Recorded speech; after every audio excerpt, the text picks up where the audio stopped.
cooperation here and look forward to further cooperation.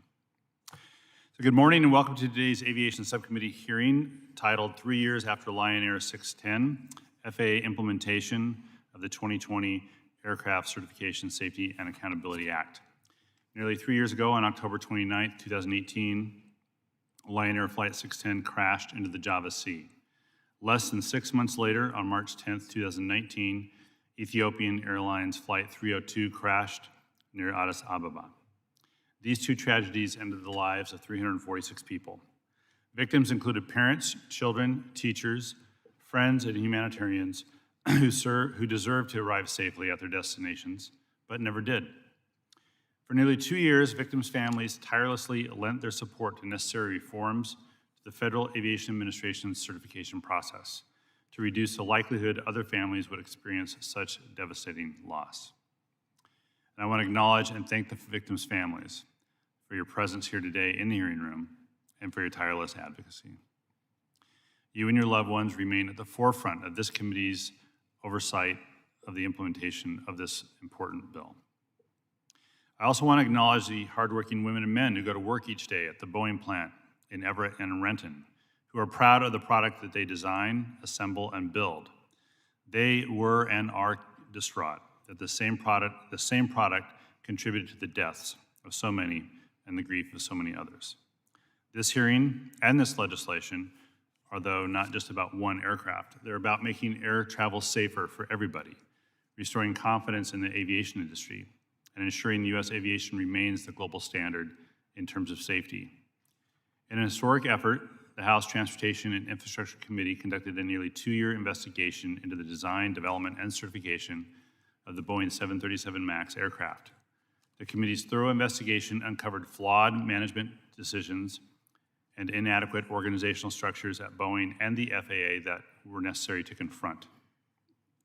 And last December, the Aircraft Certification, Safety, and Accountability Act was signed into law to restore the integrity of the FAA's aircraft certification process and to make flights safer. This bipartisan legislation is built upon the lessons learned from the committee's investigation and the recommendations of the Independent Technical Advisory Board, Joint Authorities Technical Review, and other key entities.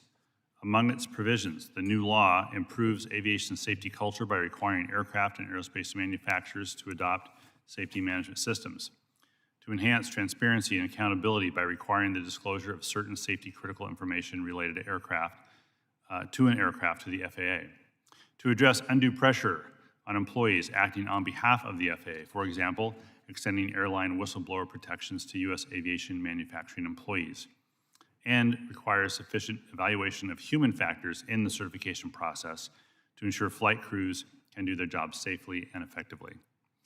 As with any comprehensive legislation designed to reform a complicated system like the certification of aircraft, implementation should not be expected to occur overnight. However, the legislation lays out specific timelines for actions by the FAA to take place. The FAA has provided updates on some of these actions, but has not yet provided specific details on progress for many of the requirements. So today's hearing is an opportunity for the subcommittee to hear from the FAA on the status of these reforms, how the agency plans to implement them, and to identify any potential causes for delay. Today's witness is Steve Dixon, the FAA Administrator, and I'm pleased to welcome him today, and he has served in this role since August of 2019. Administrator Dixon, the past few years have been a tumultuous time in the agency's history. I appreciate you and your team's commitment to the implementation of the Aircraft Certification, Safety, and Accountability Act and your personal involvement in the review of the 737 MAX.